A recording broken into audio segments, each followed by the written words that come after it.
Okay, तो इस video में चलिए बात कर लेते हैं हम डेटा लिंक लेयर के फ्लो कंट्रोल की, राइट। लास्ट वीडियो में हम बात कर चुके हैं फ्रेमिंग के बारे में and now let's talk about the flow control. तो फ्लो कंट्रोल जैसे कि यार हम नेटवर्क लेयर ट्रांसपोर्ट लेयर में ही पढ़ चुके हैं कि सेंडर उतनी ज्यादा स्पीड से डेटा ना भेजे जिसको रिसीवर डाइजेस्ट प्रोसेस ना कर पाए। मतलब कि उनके बीच में एक सिंक होनी चाहिए, जिस स्पीड से रिसीवर रिसीव करके प्रोसेस करके अपर लेयर को डेटा दे सके उसी स्पीड से सेंडर को भेजना चाहिए। ठीक है। तो if that is happening, that's fantastic. Otherwise, there should be some flow control mechanisms in place which make sure that it is happening in the appropriate way. तो उस हिसाब से फिर क्या है भाई, देखो यही सब बातें हमने पहले भी लिखी हुई है, ट्रांसपोर्ट नेटवर्क लेयर में भी वही सब एग्जैक्ट रिपीटिशन है। ये आप देख लीजिए, it will make sense to you. Two approaches are commonly used for flow control. ये थोड़ा सा देख लीजिए, मे बी नया हो आपके लिए या फिर हो सकता है हमने पहले डिस्कस किया हो। तो जी एक तो होता है रेट बेस्ड फ्लो कंट्रोल और एक होता है feedback based flow control. Rate based में क्या है कि जो हमारा प्रोटोकॉल है, मान लो जो हम लेट्स से लिंक लेयर पे प्रोटोकॉल यूज कर रहे हैं, फॉर एग्जांपल ईथरनेट, है ना। तो ईथरनेट के अंदर ही बिल्ट इन मैकेनिज्म हो कि भाई रिसीवर की साइड डेटा भेज दे और उसको फर्क ना पड़े कि रिसीवर कुछ बता रहा है कि नहीं उसको, मतलब कि ये अपनी ही इंटेलिजेंस से क्या करेगा। लेट्स से इसने देखा कि भाई इंटरफेस की स्पीड कितनी है, नेटवर्क में जो केबल या लिंक यूज हो रहा है उसकी कैपेसिटी कितनी है, यूजर्स कितने हैं, जो शेयरिंग अगर मीडिया है तो उसके जो एक्सेस करने वाले हैं। तो मे बी इस तरह के कुछ पैरामीटर्स उसके एल्गोरिदम में होते हैं और उसके बेस पे वो डिसाइड करता है कि मेरे को कम स्पीड रखनी है, ज्यादा स्पीड रखनी है, कैसे उसको फ्लेक्सिबिलिटी प्रोवाइड करवानी है। तो इस तरह का जो मैकेनिज्म है जिसमें सेंडर सिर्फ अपने डिसीजन लेता है, रिसीवर को पिक्चर में नहीं रखता, that is rest rate based flow control. On the other hand sender receiver के साथ कंटिन्यूअस सिंक में होता है। फीडबैक रिसीवर सेंडर को देता रहता है कि भाई सब कुछ सही चल रहा है, या फिर मेरे रिसोर्सेज कम पड़ रहे हैं, यू प्लीज स्लो डाउन, या फिर तुम कम स्पीड से भेज रहे हो, मैं खाली बैठा हूँ, प्लीज पेस अप। तो वो फीडबैक के बेस पे फिर सेंडर रिसीवर की तरफ डेटा कम या ज्यादा करके भेजता है। तो that is feedback based flow control mechanism. ठीक है जी। तो ज्यादातर तुम देखोगे फीडबैक बेस्ड ही मिलते हैं, क्योंकि देखो रेट बेस्ड हम डेटा लिंक लेयर पे क्यों नहीं करते, क्योंकि आजकल क्या है, देखो यहाँ पे मैंने मेंशन किया हुआ है कि भाई जो हार्डवेयर है वो बहुत पावरफुल है, बहुत कैपेसिटी फुल है हमारे पास। ना तो प्रोसेसिंग की कमी है, जैसे मैं बहुत बार बार बात करता हूँ, ना मेमोरी स्पेस की कमी है, और ना आपकी लिंक कैपेसिटी की कमी है। तो अदरवाइज तो कोई एरर होता नहीं है, और अगर एरर होता है तो फिर वो अपर लेयर का एरर होगा, डेटा लिंक लेयर या लोअर लेयर का एरर नहीं होता, बिकॉज आपको enough space and processing and capacity मिलती है प्रोसेसिंग के लिए, जितना डेटा भेजो उतना रिसीव हो जाएगा आपका, अगर आप हार्डवेयर की बात करोगे तो दैट्स वाई फिर वो प्रॉब्लम किसकी रह जाती है, अपर लेयर की, may be retransmission and all. तो that's why we deal with feedback based flow control. तो ऐसे हार्डवेयर या ऐसे सिनेरियोज में भी जहां पे आप वो इम्प्लीमेंट नहीं कर सकते, कौन सा रेट बेस्ड फ्लो कंट्रोल, तो फिर कौन सा आप यूज करते हो, फीडबैक बेस्ड फ्लो कंट्रोल। ठीक है। तो ये हम थोड़ा सा एक तरह से मान लो लेगेसी की बातें कर रहे हैं। फीडबैक बेस्ड जो काम करता है, उसमें आप देखोगे, अच्छा इसमें कुछ है बताने वाला, सेम बेसिक प्रिंसिपल। अच्छा जी, तो ये क्या करते हैं, इसमें एक्नॉलेजमेंट की बात होती है कि भाई सेंडर डेटा भेजेगा रिसीवर की तरफ, और रिसीवर बताएगा कि अब डेटा भेजो या ना भेजो। तो किसकी आपस में बात होनी है, रिसीवर की और सेंडर की। देखो यहाँ पे लिखा हुआ है कि there are some rules about when a sender may transmit the next frame. ठीक है। तो इसका मतलब क्या हुआ रूल का, कि भाई रिसीवर जब पहले फ्रेम की एक्नॉलेजमेंट दे देगा तभी अगला फ्रेम भेजा जाएगा। ठीक है, ये वही बात है। तो एक्नॉलेजमेंट बेस ट्रांसमिशन होती है यहाँ पे सेंडर और रिसीवर के बीच में। और दो स्ट्रेटेजीज हो सकती है, एक स्टॉप एंड वेट है, एक स्लाइडिंग विंडो है। तो ये फीडबैक बेस्ड फ्लो कंट्रोल की हम बात कर रहे हैं। दो मैकेनिज्म हो सकते हैं, stop and wait and sliding window. तो हमने अभी क्या बात करी, देयर आर रूल्स कि सेंडर तभी डेटा सेंड कर पाएगा जब रिसीवर उसको परमिट करेगा। अब परमिट करने के लिए दो स्ट्रेटेजीज है। स्टॉप एंड वेट में क्या करेगा कि सेंडर ने पहला फ्रेम भेजा, रिसीवर ने रिसीव किया, प्रोसेस किया और अपर लेयर को भेजा, और फिर एक्नॉलेजमेंट भेजी कि ओके अब तुम दूसरा फ्रेम भेज सकते हो। तो एक फ्रेम भेजा, अगला फ्रेम भेजा, अगला फ्रेम भेजा। स्टॉप मतलब send, sender will send one frame, it will stop, wait for acknowledgement, when the acknowledgement is received only then the next frame will be sent। इस तरह से स्लाइडिंग विंडो में क्या होगा, देखो इसमें प्रॉब्लम क्या है, ये सब बात यहाँ लिखी हुई है, आप देख लेना। Simplest form of flow control है, कुछ ज्यादा इसमें चाहिए नहीं होता है। Next frame is sent only after the act has been received, ठीक है। ये सेंडर क्या करेगा, रिसीवर क्या करेगा, आप ये सब देख लेना।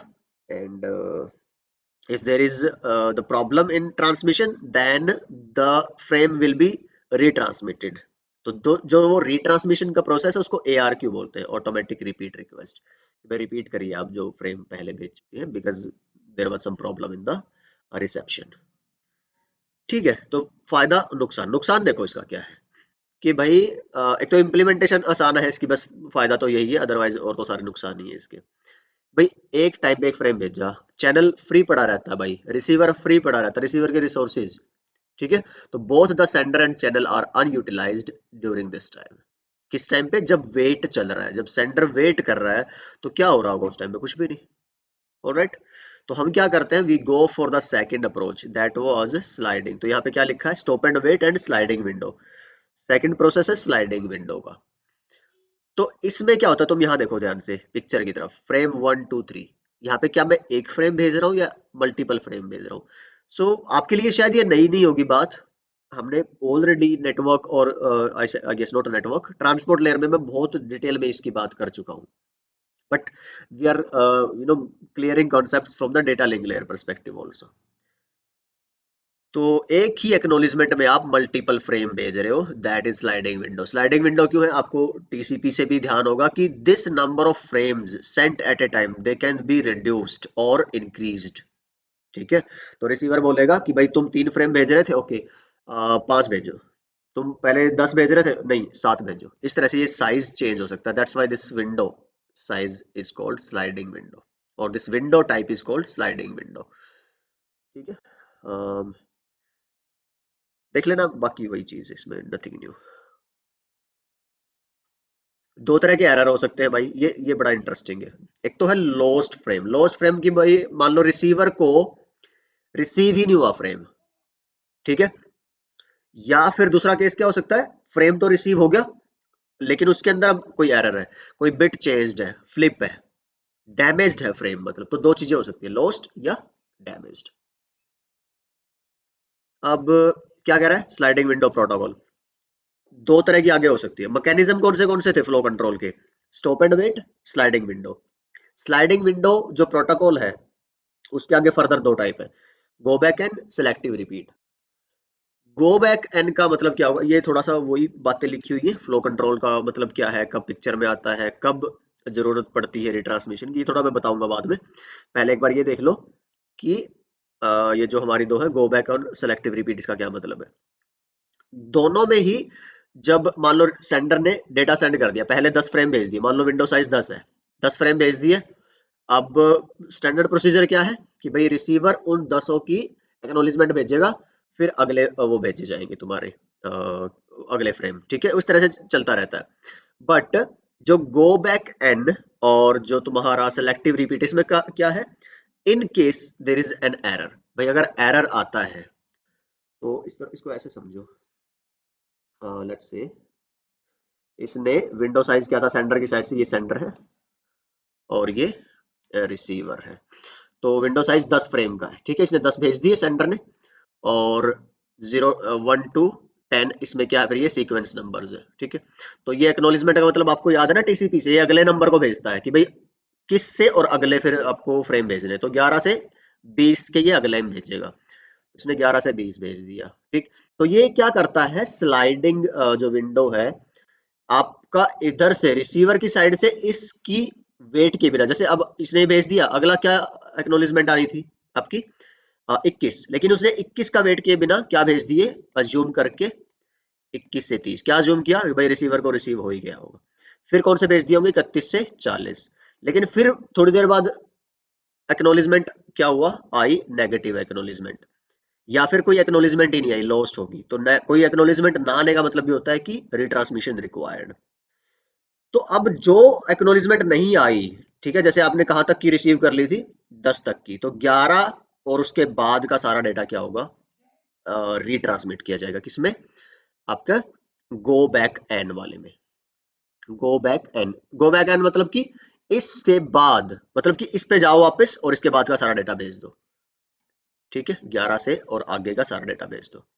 सेलेक्टिव रिपीट, और ये तब होता है जब रिसीवर्स के पास बफर मेमोरी नहीं होती, ठीक है। और अगर रिसीवर्स के पास बफर मेमोरी है तो ये क्या करेंगे कि जो रिसीव हो गया था तुम्हारा उसको तो अपनी बफर में स्टोर कर लेंगे, ठीक है, क्योंकि हमें पता है ना भाई, इकट्ठा डेटा ही हायर लेयर को दिया जाता है, जो आया वही नहीं दिया जाता, ठीक है। तो अगर मान लो एक मेन डेटा के तुम्हारे 100 छोटे छोटे पार्ट बने हैं, तो जब ये 100 के 100 रिसीवर होंगे रिसीवर पे, तभी ऊपर हायर लेयर को दिए जाते हैं, ठीक है। तो इसीलिए तो क्या था, जो गो बैक एन है उसने क्या किया, मान लो 10 उसको रिसीव हो गए थे और 90 नहीं हुए, मान लो जो आगे 90 में से उसको लेट्स से 40 टू 100 वाले मिल गए, कौन से नहीं रिसीव हुए फिर तुम्हारे 11 टू 30, तो कायदे से देखा जाए तो यही भेजने चाहिए ना दोबारा, लेकिन क्योंकि इसके पास इनको स्टोर करके रखने का बफर स्पेस नहीं है, तो ये क्या करेगा, इसको दोबारा मंगवाएगा, ठीक।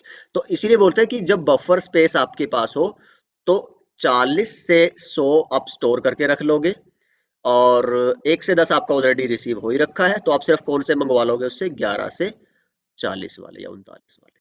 इस पार्ट को बोलते हो आप सेलेक्टिव रिपीट। थोड़ी सी समझ लोगे ना, आप देखोगे इट विल मेक सेंस। ये देखो जी, retransmission of frames will start from the error frame itself and retransmission will be only for error frames। तो ये किस किस में फर्क है, सेलेक्टिव रिपीट में और गो बैक एंड ARQ में, ओके। तो ये हम है यहाँ पे कि जो स्लाइडिंग विंडो है उसमें भी आगे फर्दर दो तरह के मैकेनिज्म हो सकते हैं, गो बैक एंड सेलेक्टिव रिपीट। अब ये थोड़ा सा थियरी है, आप देख लो भाई कि फ्लो कंट्रोल का मतलब क्या होता है और रिट्रांसमिशन की कब जरूरत पड़ती है। एक तो मैंने क्या बताया आपको कि जब आपको एक्नॉलेजमेंट ना मिले, ठीक है, ये थोड़ा सा ध्यान देना। अभी तक हमने दो तरह के वो देखे थे एरर्स, क्या था, एक तो लॉस्ट फ्रेम कि भाई उसने क्या बोल दिया रिसीवर ने कि भाई मेरे को कोई फ्रेम नहीं मिला, एक्नॉलेजमेंट उसको भेज दी कि नो फ्रेम रिसीव्ड, ठीक है।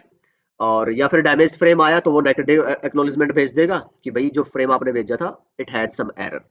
बट और भी इश्यू हो सकते हैं, क्या कि रिसीवर एक्नॉलेजमेंट भेजना चाह रहा था but there was some problem, है ना, एक्नॉलेजमेंट ही फेल होगी, मतलब कि एक्नॉलेजमेंट ही रिसीव नहीं हुई, किसको, सेंडर को।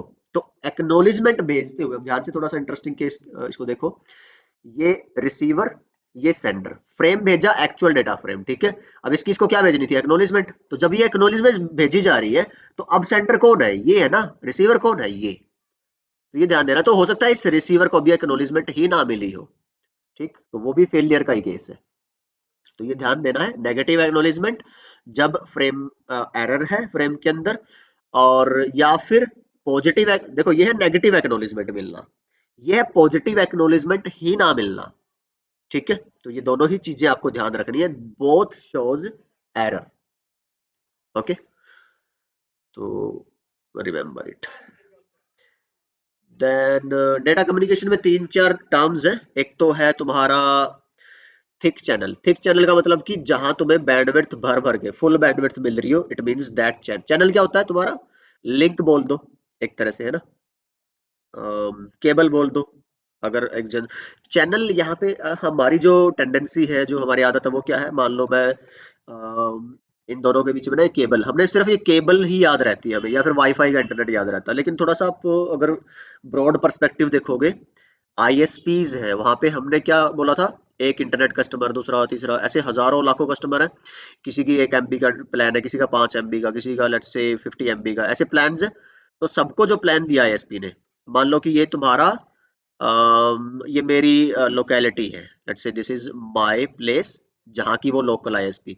तो इस लोकल आईएसपी ने ऊपर से कितनी ले रखी होगी, लेट्स से 1 GB पर सेकंड की लाइन अपनी, लेट्स से ये टीयर 3 आईएसपी थी, ये टीयर 2 आईएसपी से इसने 1 GB ले रखी, अब इसी को आगे डिवाइड कर रखा है।